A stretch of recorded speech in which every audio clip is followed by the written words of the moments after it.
무너진 단을 수축하라는 제목으로 말씀을 드리려고 합니다. 돌아오는 목요일이 광복 74주년을 맞이하는 광복절입니다. 일본은 36년 동안 우리 민족을 억압하고 식민지화했습니다.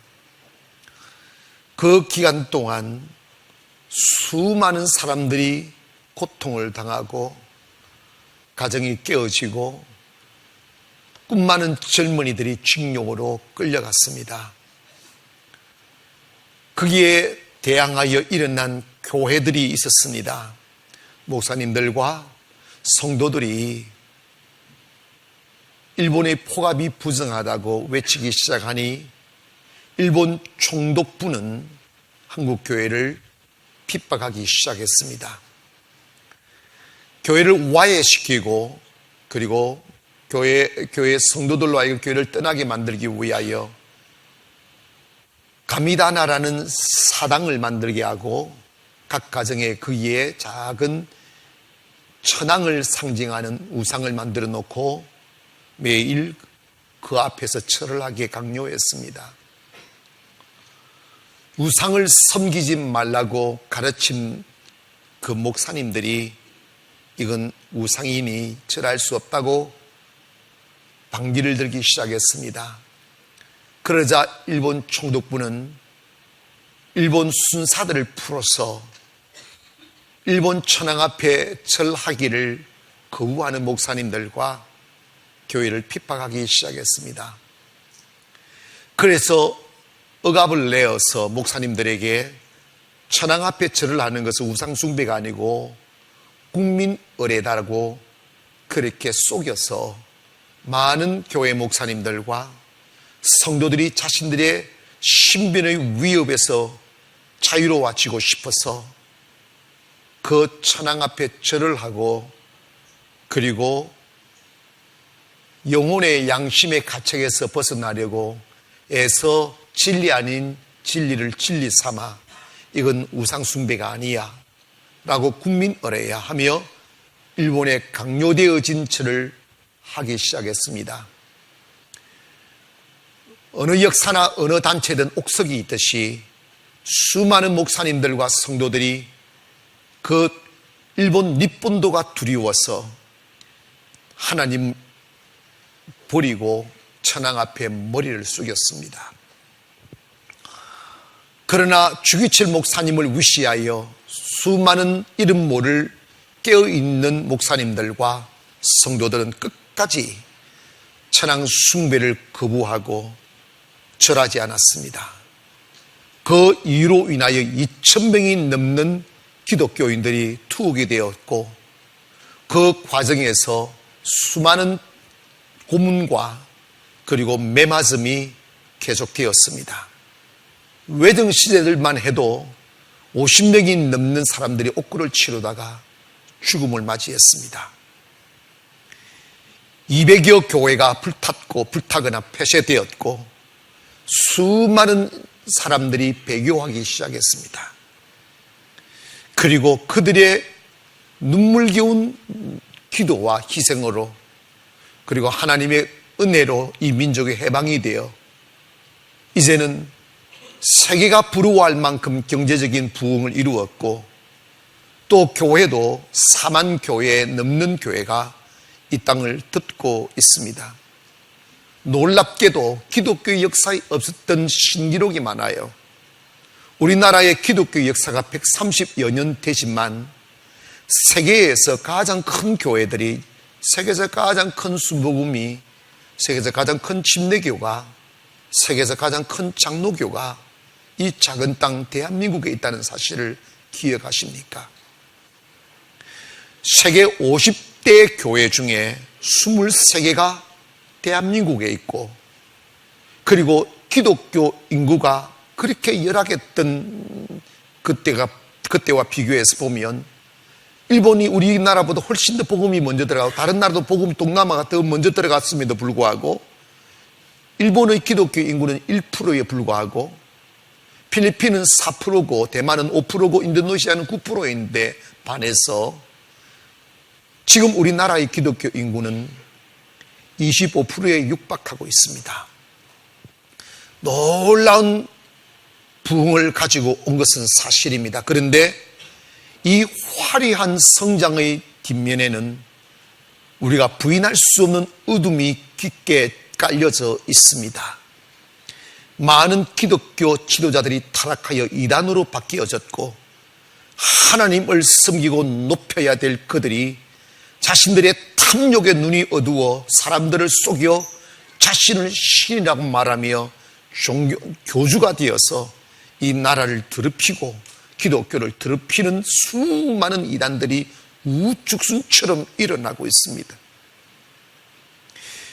정상적인 교단의 소속과 정상적인 신학교를 졸업하여 목사가 된 사람들도 하나님 앞에 이 사명의식이 결여되다 보니까 세상에 또다시 탐욕이 들어가고 욕심이 들어가므로 희생하지 아니하고 하나님의 영광을 자기 것으로 가로채고 성도들을 자기 밑에 두려고 몸부림을 치며 하나님 만나기를 거부하고, 더 나아가서 더 비극적인 것은 우리 한국교회가 언젠가부터 성도들이 기도하는 것을 좋아하지 아니하고 성도들이 은혜 받아 성령 받는 것을 좋아하지 아니하고 그저 교회만 잘 나오고 헌금만 잘 바치면 좋은 교인이라는 거짓된 딱지를 붙여주어 윗선에 쏟게 만들었습니다.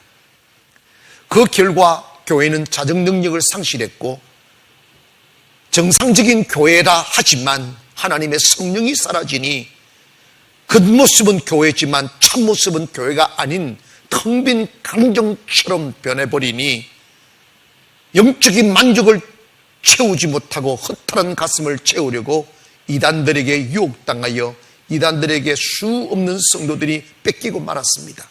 여러분, 교회가 살아나는 것은 변화가 있어야 돼요. 주님을 만나야 돼요. 예배자가 되어야 됩니다. 할렐루야. 지금 우리나라가 이 본문 말씀을 기록한 이스라엘의 배경처럼 딱 닮아 있어요. 백성들이 완악하여 하나님을 두려워하지 않아요. 정치인들은 자신들의 탐욕을 채우기 위하여 백성들을 타락시켜요. 아왕은 하나님의 나라인 이스라엘을 우상에게 바쳤어요. 여러분 기억하세요. 정치인들이 타락하고 자신들의 탐욕으로 나라를 자기 것으로 만들려 할 때 사용하는 방법이 뭐냐면 백성들을 타락시키는 거예요. 의식을 없게 만드는 거예요. 세상에 타락한 세상에 젖어 살게 만드는 거예요. 그리고 자신들의 탐욕을 누리고 있음을 못 보게 만드는 거예요.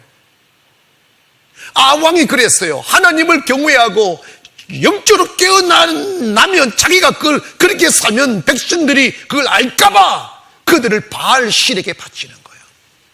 하나님의 성전을 허물어서 바알 신당을 삼고 자기 부인 이세벨 여러분 나는 이세벨 한번 보고 싶어요. 내가 상상하기로는 이세벨은요 시돈 왕의 딸이거든. 이 아왕이 시돈 왕의 딸을 내가 지 부인으로 삼아가지고 이 이세벨이 자기 나라에 있는 바알신과 아세라 몫을 가지고 이스라엘 땅에 들어와 이스라엘을 덮어버린 거예요.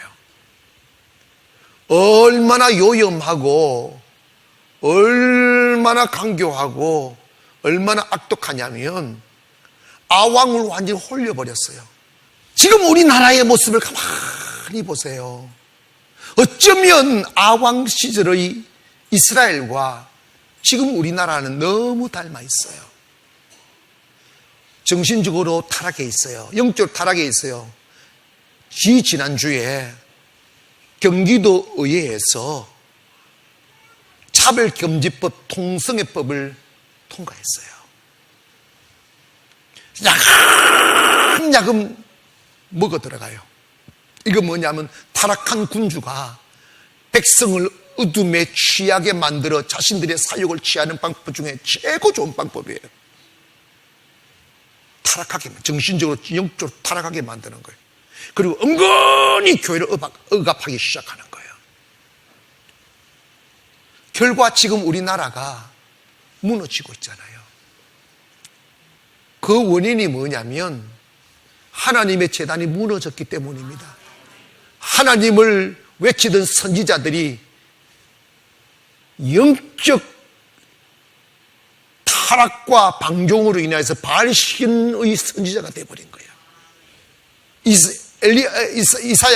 엘리야가 뭐라고 합니까? 하나님, 모두가 다 배교하고 모두가 바알 앞에 무릎을 꿇고 나 한 사람만 만나 하나님을 외친다고, 나 한 사람만 만나도 남아서 그 하나님을 외친다고 이러잖아.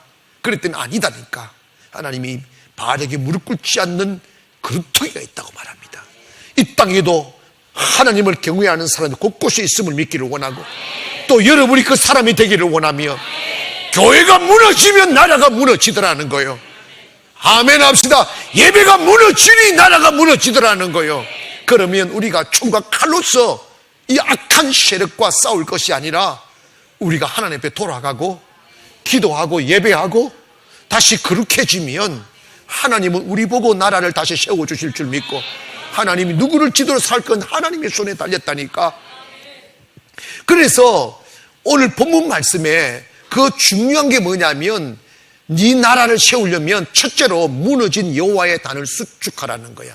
따라합시다. 무너진 여호와의 단을 수축하라. 이 수축을 다시 세우라는 거예요. 그래서 엘리야는 12지파를 상징하는 12돌을 모아서 제단을 다시 세우는 거예요.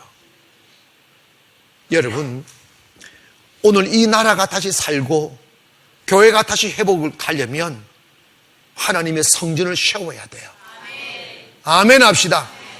보이는 성전도 세워야 되고 보이지 않는 영적인 성전도 세워야 됩니다. 그 중에 가장 중요한 핵심이 뭐냐? 예배를 회복해야 됩니다. 사랑하는 여러분, 오늘 우리가 해야 될 일이 뭐냐? 예배를 회복하십시오. 여러분이 한 분 한 분이 예배자가 되기를 원합니다.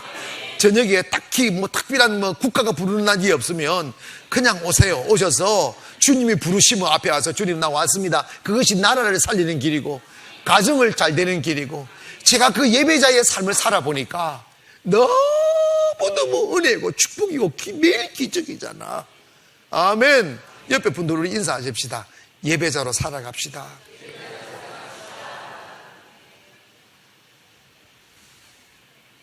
여러분 봐봐. 엘리야가 바알을 섬기는 선지자들, 아세라를 섬기는 선지자들 450명을 모아놓고 그러잖아.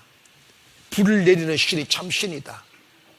그들은 아무리 불러도 불이 내리지 않았어. 그런데 이제 저녁쯤 돼서 엘리야가 얘기합니다. 이제 너희 신 불러도 안 내려오니 이제 내가 내보겠다고. 그리고 사람들한테 말했습니다. 제단 가운데 뒤 옆으로 쫙 또랑을 파라고 그랬어요. 뭐 하려고 또랑을 파나? 그 가뭄과 비가 너는 그 가뭄과 물 없는 때에 또랑을 파라는 거예요. 그리고 너희들 먹으려고 가져온 모든 물들을 다 모아라. 이게 부으라. 곧 비가 내린다. 다 모아가지고 제단 위에 제물을 올리게 하고 그게 물을 붓기 시작했어요. 물을 얼마나 부었든지 또랑이 가득 찼다고 그랬어요. 이게 뭐냐면 예배가 살아나려면 물을 부어야 된다는 거야. 아멘. 예배가 살아나면 물을 부으라는 거야. 이 물이 무슨 의미냐? 하나님의 물은 두 가지 의미입니다. 하나님의 말씀과 거기에 순종하는 것과 그 다음에 희생이에요. 여러분, 가뭄이 들을 때 물이 없는 시절에 물은 생명수예요. 물은 자기가 가지고 있는 전부예요. 그걸 다 희생하고 헌신하라는 거예요.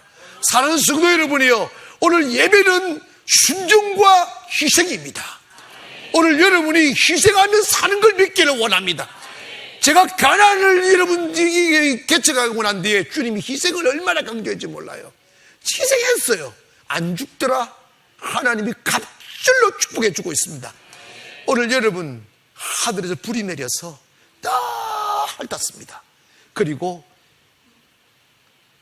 배교자들을 다 죽였습니다. 죽였어요. 오늘 사는 성도 여러분이요, 우리 예배자가 되고 하나님 말씀에 순종하는데 우리 몸을 드리기를 원하고, 하나님의 제단을 세우는데 물질을 드리기를 원하고, 마음을 드리기를 원합니다. 그렇기 때문에 기적이 일어나고 나라는 살아난다는 거예요. 전라남도 용정교회라고 있었습니다. 북한이 6.25 때 북한이 한번 휩쓸고 가고 난 뒤에, 교회 불태우고 난 뒤에 교회를 다시 재건을 해야 되는데 돈이 없는 거예요. 사람들은 상처투성이고, 근데 옛날이니까 이렇게 중장비 갖고 손으로 다 하고 그런데 돌을 많이 집어넣어야 되는데, 성옥이라는 친구가 자기 아버지가 공산당한테 다 죽었어요. 혼자 됐습니다. 그렇게 사랑해, 그분들이 예배 드리다가 칼에 맞아 죽은 거예요. 그걸 본 거예요.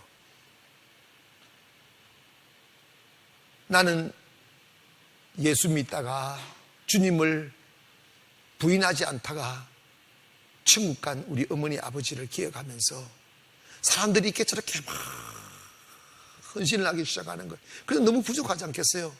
한 5톤 정도 되는 이게 돌이 필요한데, 그 당시 혼자가 된 성옥이는 돈이 없고 남의 집에서 일을 하다 보니까 밤 10시까지 일하는 시절이었습니다. 그러다 보니까 이 친구가 자기가 돈은 없지만 돌을 다 모아서 하나님께 드리겠다고 밤 11시에 나와서 아무도 모르게 산에 올라가서 돌을 쥐어가지고 그 5톤이 넘는 돌을 머리로 쳐서 가득 채운 거예요. 그리고 그 친구는 머리에 머리가 다 빠져버렸어요. 이고 다니니까. 누가 이 돌을, 이 많은 돌을 갖다 대는지 아무도 몰랐어요.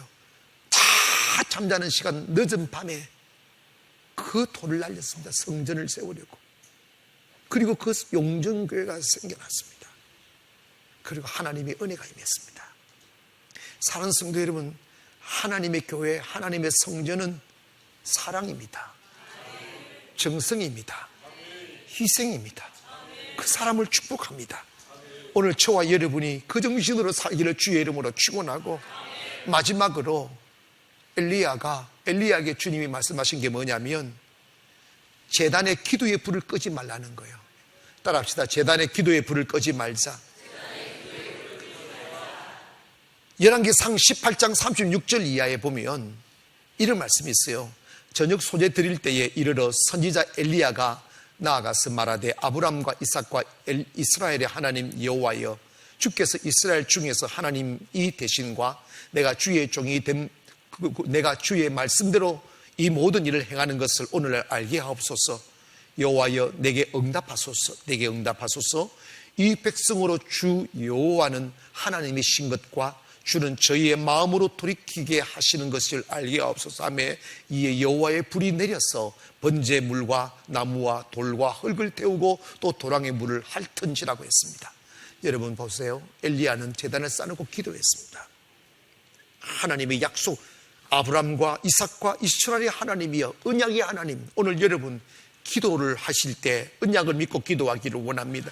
여러분이 기도하면 아브라함에게 약속하신 그 언약이 여러분에게 이루어질 것이며 약속하신 축복이 임하실 것을 믿고 기도하기를 원합니다.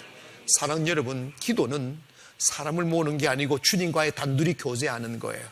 주님과 함께면 주님과 사랑을 나누는 것입니다. 교회에서 그 깊은 영적 사랑의 교제를 이루기를 원합니다. 그러면 모든 축복은 사랑을 향하여 흘러갑니다. 아깝지 않게 흘러갑니다. 지금 대한민국을 살릴 수 있는 길은 기도의 사람이 필요합니다. 언젠가부터 이 민족의 기도 소리가 사라졌습니다. 교회 예배를 보면 예배 의식만 딱 참석하고 축도하면 싹 가버려요. 기도 소리가 사라졌어요. 5분을 기도하지 못해요. 오늘 여러분 다시 한번 기도가 불붙기를 원합니다. 할렐루야. 나라와 민족과 자녀와 가족과 교회를 위하여 하나님 다시 회복하게 되어 부흥의 불꽃을 붙여달라고, 이 나라 살려달라고, 이 민족 살려달라고 기도하기를 원하며, 정치인들이 나라를 이념으로 가르고 색깔로 가르는 이 모든 악독함이 사라지고 이 나라가 하나님 안에서 하나가 되게 하시고 민족이 살아나게 해달라고 여러분 기도하기를 원합니다. 기도하면 하나님 역사하셔요. 예레미야 33장 2, 3절에 보면 이런 말씀이 있어요. 이 일을 행하는 여호와, 그것을 지어 성취하는 여호와, 그 이름을 여호와라 하는 자가 이같이 이르노라. 너는 내게 부르짖으라. 내가 내게 응답하겠고 내가 알지 못하는 크고 비밀한 일을 내게 보이리라고 말씀하셨어요. 왜 하나님이 이 민족을 위기 가운데 이끄시는지, 왜 이 나라가 이렇게 내리막을 긋고 있는지, 왜 이렇게 분열과 분노가 가득 찼는지 우리 알아야 됩니다. 왜 그런지 아십니까? 교회가 기도하지 않기 때문입니다. 다른 사람이 기도해 주기를 바라기 이전에 우리가 기도하십시다. 다른 교회가 일어나 주기를 바라기 이전에 우리가 일어나십시다. 우리가 희생제물 되어야 됩니다. 조금만 육신의 게으름을 버리면 기도할 수 있어요. 조금만 노력하면 기도할 수 있어요. 근데 여러분, 처음에는 기도하기가 힘이 들어요. 시간의 투자, 마음의 투자, 에너지의 투자가 있어야 되고 쉽지 않아요. 그래서 혹자는 기도는 노동이라고 말씀하기도 했어요. 그런데 제가 기도해 보니까 육신의 게으름과 나태함에 취하여 기도하지 아니하면 그 기도하지 아니한 결과로 다가오는 고통은 그 어떤 것도 대신할 수 없는 통곡이고 슬픔이고 잃어버립니다. 그러나 잠시 우리 허리띠를 졸라매고 기도하면 그 기도의 보상은 기도로 흘렸던 땀의 100배, 1000배로 온다는 사실을 여러분 기억하기를 원합니다. 그것은 분명히 있습니다. 무엇이 여러분을 절망해서 일으키시오며, 무엇이 여러분을 가난해서 부유케 하며, 무엇이 타락한 여러분의 자녀들을 회복시킬 수 있으며, 무엇이 무너진 나라를 세울 수 있고, 무엇이 죽어가는 교회를 살릴 수 있습니까? 그것은 기도입니다. 오늘 저와 여러분이 엘리야가 두려워하지 아니하고 목숨을 걸고 기도하듯이 여러분, 저와 여러분이 일어나 이 나라와 민족을 위하여 두려워하지 말고 의심하지 말고 기도함으로 말미암아 우리의 통곡하는 기도, 우리의 부르짖는 기도로 인하여 이 민족이 다시 회복되기를 원하고, 할렐루야, 다시 일어서기를 원하며 한국의 교회들이 부흥의 불길이 붙는 역사가 있기를 축원합니다.